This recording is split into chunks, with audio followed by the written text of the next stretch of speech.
on the intermediate 3 lesson, number concepts. First, talk about prime numbers. Prime number is a number that has exactly 2 factors. For example, 7 only has 2 factors, 1 and 7. 11 only has 2 factors, 1 and 11. Common misconception, the number 1 is not a prime number. It only has 1 factor, which is 1.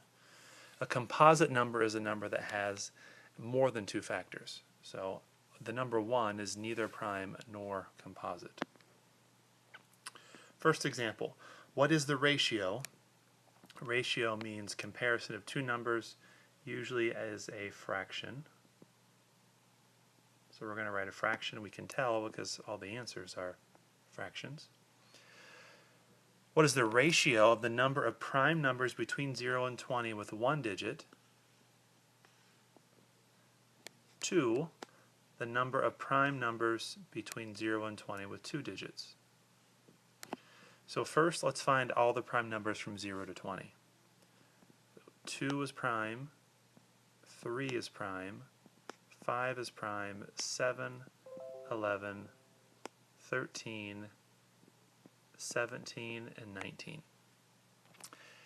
All the other numbers, with the exception of 1, they're composite between 0 and 20. So then the question is, what is the ratio, so that's going to be a fraction, from 0 to 20 with 1 digit, there are 4 with 1 digit, to the number of prime numbers between 0 and 20 with 2 digits. There are 4 with 2 digits. That reduces to 1. So that ratio is 1 to 1, or in this case just 1, because that's the only choice that could be correct. Next we got greatest common factor, GCF for short. Greatest common factor is the largest number that will divide into 2 numbers evenly. So let's just jump into this first example. We can see how this works. What is the greatest common factor of 16 and 24?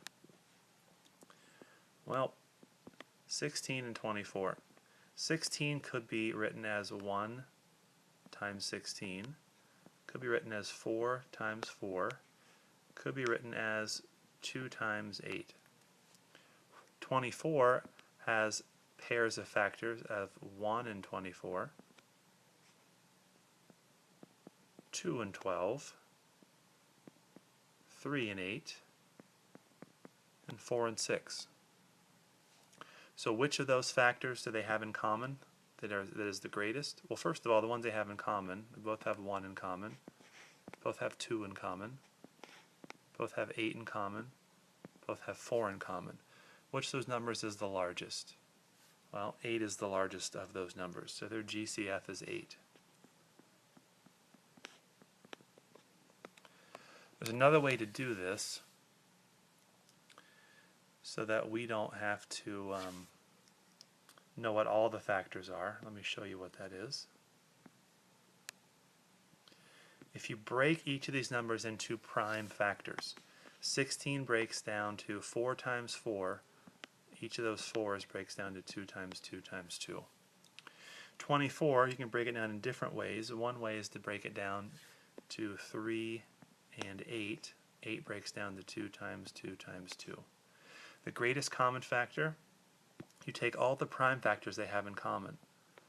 2, 2, and 2. So each of these have 3 2's in common, which is the same as saying 2 to the third, which is 8. Number 2, if A is the greatest common factor of 12 and 18, B is the greatest common factor of 24 and 15, what is the value of A times B? So we first got to figure out what A is. A is the GCF of 12 and 18. I think you'll find that the GCF of 12 and 18 is 6. B is the GCF of 24 and 15. I think you'll find that GCF is 3. Then we're trying to find the product of A times B. That's 6 times 3, which is 18. If you need more explanation on these GCFs, I will give that to you right now.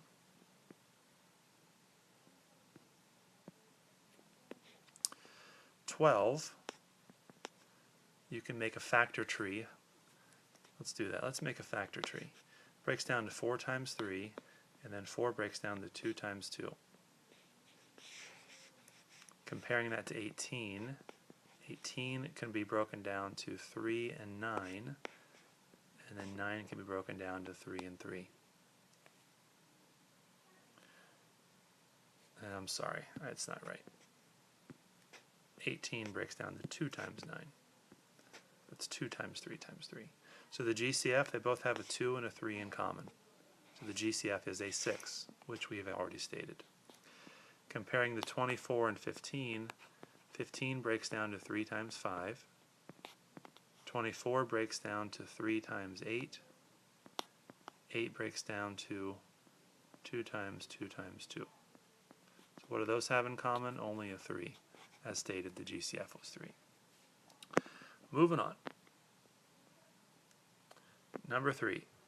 Let E equal 120. How many positive factors, including 1 and 120, does E have? Now there is a special way to do this problem that's real quick and easy that you will never remember, so I'm not going to do that. Let's write down factors of 120. Pairs. So does 1 go into 120? Yes, 1 goes into everything, 120 times. Does 2 go into 120? If you just grab a calculator, take 120 divided by 2, you'll see it goes 60 times. 3 goes into 120, 40 times. 4 goes into 120, 30 times. So already we know that those answers aren't correct because we already have 8. We have 8 right now. 5 goes into 120.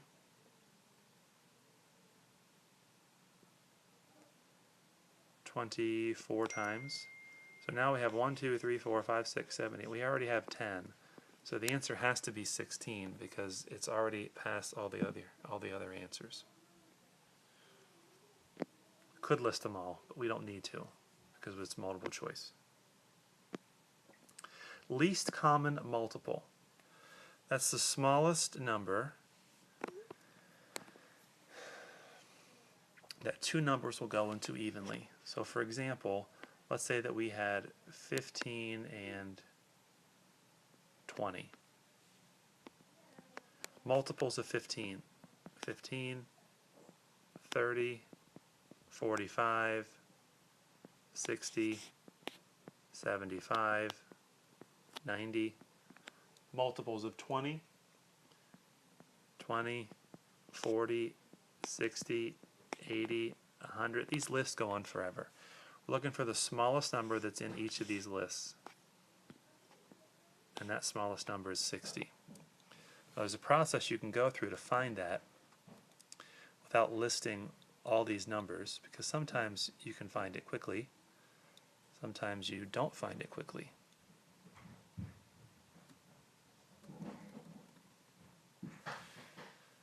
So here's how you do it. You take the prime numbers of 15 and 20,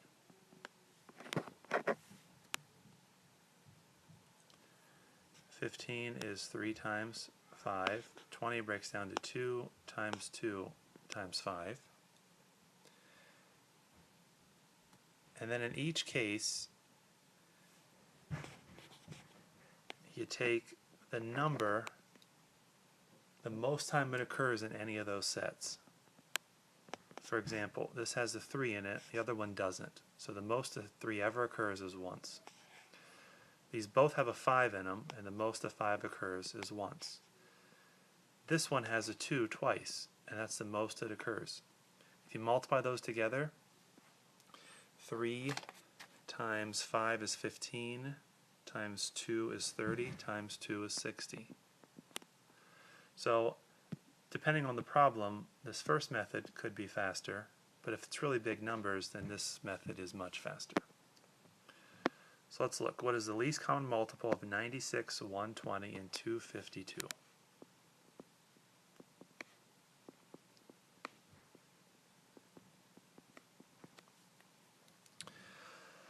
If you make a factor tree, you'll find that 96 breaks down to 2 times 2 times 2 times 2 times 2 times 3.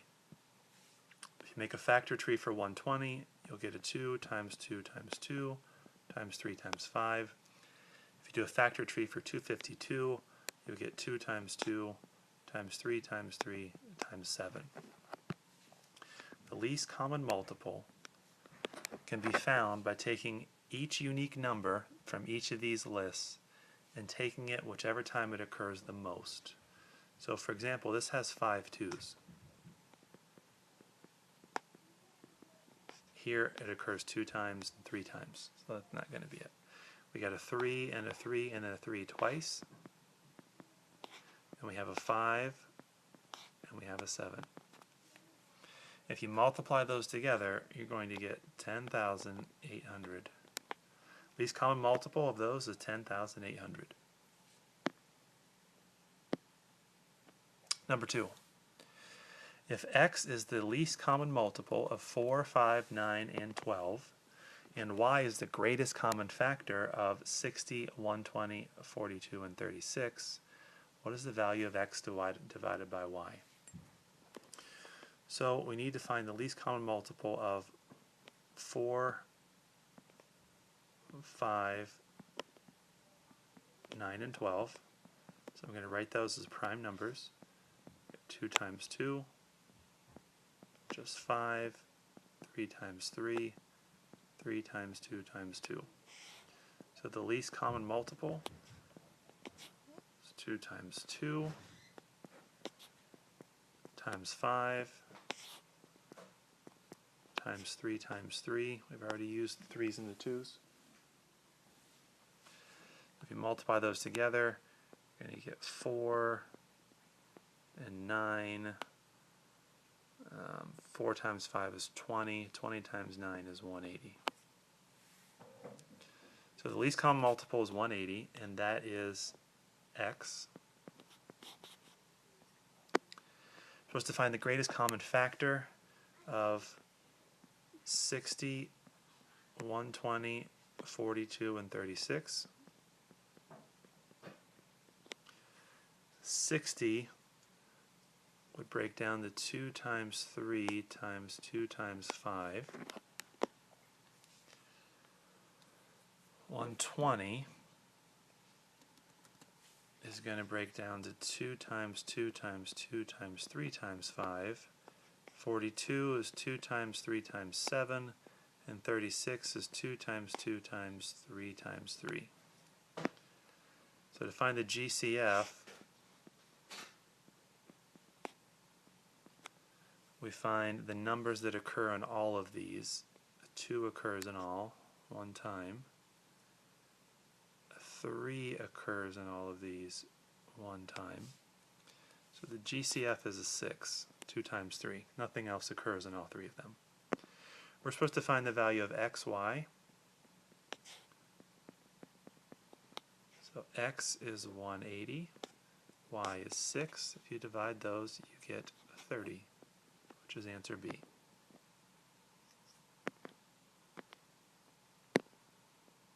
Question 3. SpongeBob must divide 72 Krabby Patties and 64 coral rings into day-old bags. Each bag will contain both Krabby Patties and coral rings. If SpongeBob wants to create the greatest possible number of identical bags so that no items are left over, how many Krabby Patties and coral rings must be in each bag? This is asking for the greatest common factor of 72 and 64. That's what it's asking for. And once we find that, then we'll know how many are going to be in each bag. So 72 and 64. 72 breaks down to 2 times 2 times 2 times 3 times 3. 64 breaks down to 2 times 2 times 2 times 2 times 2 times 2. So the GCF, 2, 2, 2, which is 8. That 8 represents the number of bags.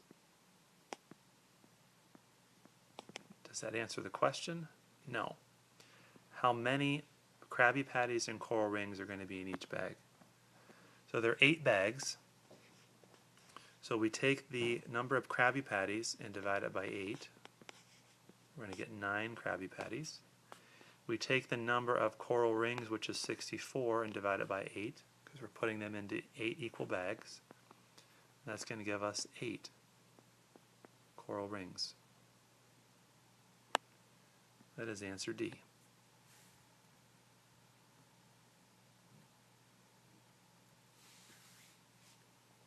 Make sense? Wonderful.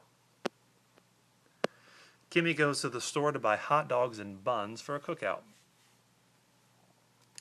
Hot dogs come in packages of 8, and the buns come in packages of 6. What is the smallest number of packages she must buy in order to avoid leftovers? This is looking for the least common multiple.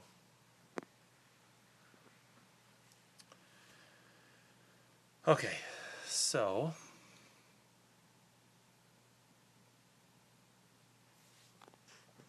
if we take 8 and break it into prime numbers, 2 times 2 times 2, take 6, it's 2 times 3, so the least common multiple is going to be 2 times 2 times 2 times 3, which is 24. So that means she needs 24 total hot dogs, 24 total buns. So if you got 24 total, and hot dogs come 8 in a bag, that means we need 3 packages of hot dogs.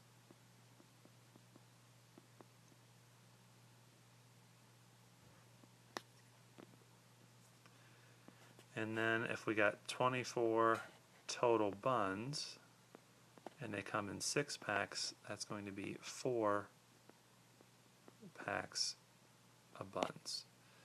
So 3 hot dogs, 4 buns, that is answer C.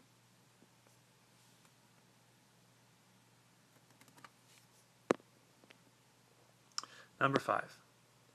If x is divisible by 3, so 3 is a factor of x, and y is an even number, then x cubed and y squared must be divisible by which of the following? So here's what I would do for this. This is called choosing your own numbers. This is a method that actually works for some of these problems. I would pick the smallest number divisible by 3, such as 3. I would pick the smallest even number, which is 2. I would then plug them in to x cubed y squared. Whatever answer you get, that's going to be the smallest number possible, which means that if we're using the smallest numbers in this, and our answer is the smallest number that can be divisible by it, it means that that's going to be the correct answer. So 3 cubed times 2 squared, it's going to be 27 times 4, which is 108, which is answer D.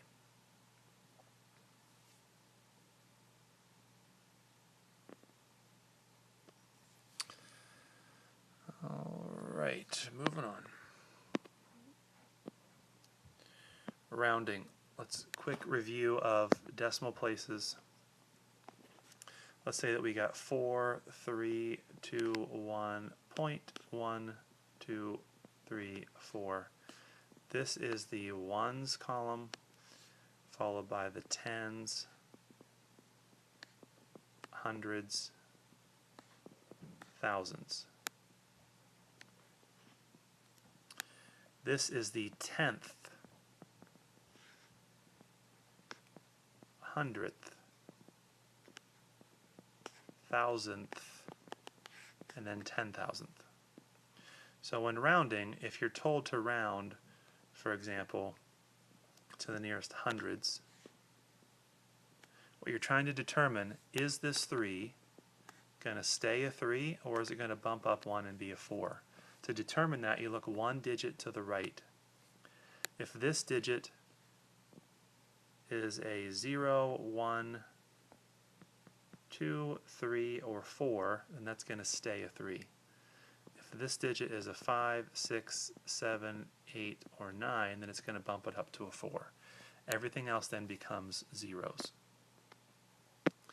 Example 1. What is the value of 1,736 and 194 10,000ths? Rounded to the nearest 100. So here's our 100. We look one to the right, which is a 3. Since it's below a 5, it's going to round down, which is going to make this 1, 8, 0, 0. Everything else becomes 0 after that. Number 2, what is the value of this number to the nearest thousandths? This is thousandths. If you look one to the right, it's a 9. It's going to make this an 8, 0. So we got 2, 3, 4, 2, 6, 8. So 0 here on the end, which you don't have to write, but that's J. Number 3, what is this value of this number to the nearest thousandth? That is the same question that we just answered. We won't do that again. Ordering decimals and fractions. Which of the following correctly lists the values and orders from largest to smallest? Well, let's look at this first list. We are going from trying to get from largest to smallest. So it starts out with a whole number 1, and then it goes to whole numbers zeros. That's good. So we got each of these are 1. So as far as whole numbers go, they're in the right order. Then we look at the tens and hundreds. They're all 1/3s. So that's good. Then let's look at the 4s next. See, this is out of order because of this number right here. If it says 1.13, that means there are zeros after it.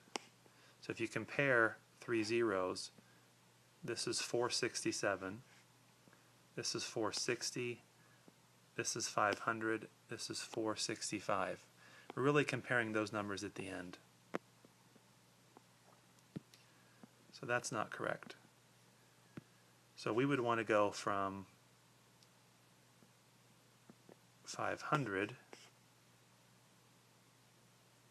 which is this one here. At this point, once we know what the numbers are, we should just write them in order and then see which list is correct. And I'm doing that wrong because we got to first start out with the whole numbers. So those whole numbers are correct, which is true for all 4 of these. We've already said this one's not the correct answer. Then for these next 3 numbers, it should be this one followed by this one followed by this one. Because this one is 460, this is 500, and this is 467. So that's happening here in G. All right, that was not the greatest explanation. If you need help with that, let me know. Number 2, the following table gives 5 monthly precipitation totals for Seattle. List the months according to participation from most to least. So these are both 39s. So obviously that's going to be 1 and 2. Not sure which one is 1 and which one is 2. This one's going to be third for sure, because it's 38, and then these ones are going to be 4 and 5. So we need to compare these fractions to see how these fractions stack up with each other. So 3/4 and 5 3/5. Best way to do this, the easiest, fastest way I should say, is to put these into your calculator. 39 3/4 is going to be 39.75. 39 3/5 is going to be 39 0.60. So this one's bigger, which means we are now at, let's see, 1,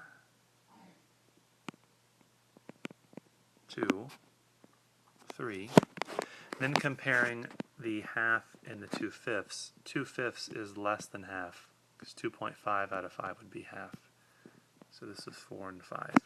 Make sure we answer the question right from most to least. So it should be March, then April,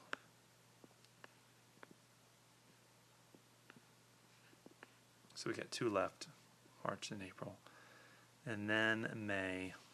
So there we go. Here's the correct answer. Moving on. Absolute value is the distance a number is from the origin. So if we have a number line like so, both -5 and 5 have an absolute value of 5 because they are both 5 units from the origin. So, question number 1, we are supposed to add these together. So the absolute value of 1 is 1. The absolute value of 2 is 2. It's just a series of numbers whose absolute values are all positive.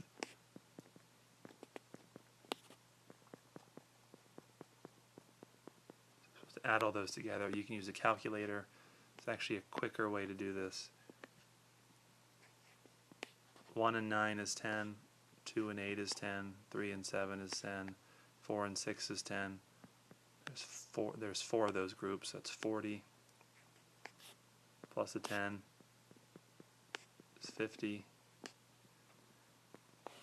11 plus 12 is 33. Plus this 5. Maybe it would be faster with the calculator the way I did that. That's 88 is the total. It's not one of the choices. I made a mistake someplace.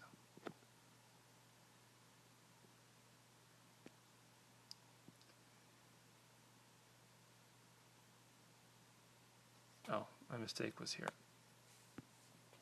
11 plus 12 is 23, which makes that 77. And really, there's a strategy here that I just totally blew off. If you look at these absolute values, we're adding in every case. So this number is going to get big. None of these answers make any sense other than 78. Just by elimination alone, you know that should be the answer. Number 2, if m is positive and n is negative, what is the absolute value of m plus the absolute value of n? Well,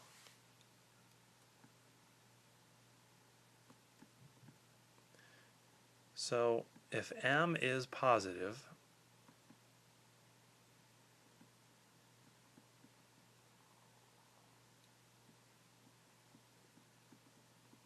I'll tell you what, here's an example.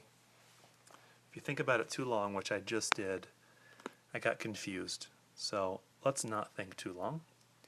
Let's pick numbers. It's a great strategy to use to pick numbers. Let's say m is a positive number. Let's say that m is 2. N is a negative number. Let's say that's a negative 3. It's going to be 2 plus 3, which is 5. So which one of these is going to work? Well, it's not D or E, because that gave us 1 or 0. Let's see if A works. So 2 plus negative 3 is negative 1. Does not work. B is 2 minus negative 3, which is 5. Hey, that works. Let's see if C works also. Negative 3 minus 2 is negative 5. So B is the only one that works using the numbers that we just chose. So, awesome blossom. Sequence. A set of numbers that follow a pattern. And we are looking at arithmetic sequences. Arithmetic, I should say. A constant number is added to each term to derive the next term. And here's the formula for this kind of sequence. If you want to find the nth term, you take the first term plus the number you're adding each time to get to the next term times n minus 1. Now, I'll show you what that means here with some examples, because that probably is a little abstract for you. Number 1, what's the next term in this sequence? 3, 11, 19. Well, since it's an arithmetic sequence, it means we're adding the same number each time. From 3 to 11, we add 8. From 11 to 19, we add 8. So if we add 8 to 19, we're going to get 27. Now if I can show you how that works with this, let's say we want to find the second term, term 2. Take the first term, which was a 3, plus the number we're adding each time, which is an 8, times n, we said n was 2, minus 1. So that's 3, I didn't write the 2, plus 8 times 1, which is 11, which was the second term. Say the fourth term, which is the one that we just found. The starting number is a 3, 8 is the number we're adding each time, and then it's 4 minus 1. So that's 3 plus 24, which is 27. So this is going to be valuable. It's worth remembering. Next question, which of the following expressions correctly models this sequence? Well, we go back to this. So we're looking for the expression, so we're just looking for the right side of the equation. The first number in the sequence is 6. We are adding, looks like 4 each time. And we don't know which number we're looking for, so it's 6 plus 4 times n minus 1, which is h. Awesome. All right, one more. About time. Which of the following statements is true about the sequence below?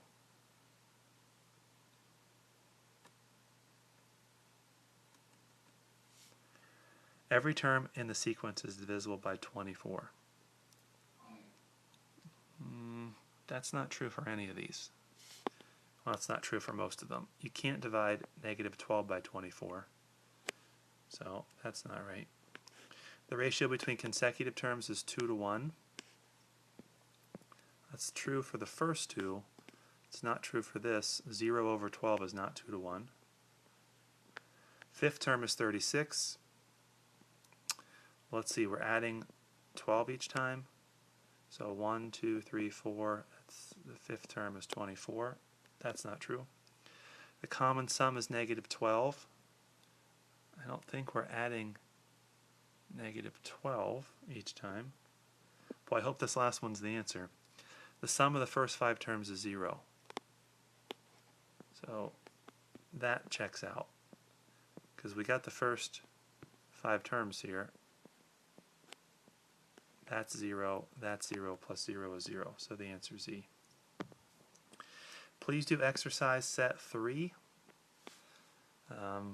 Enjoy it like a nice, refreshing Pepsi Cola on a hot summer day.